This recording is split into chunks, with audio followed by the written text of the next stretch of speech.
ulit. Kasama si nanay, ayan, driver. Yung gamit natin pagtanim. Yung gamit natin pag magtanim tayo ng nigi. Ay. Ito yung unit line natin. Hi. Kudi.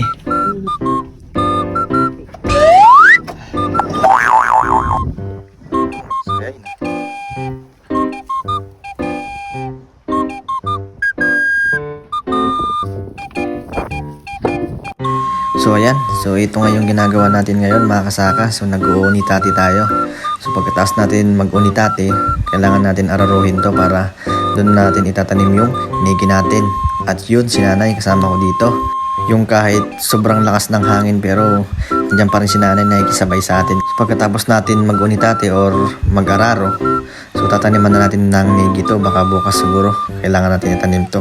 So yun lang mga kasaka, follow for more.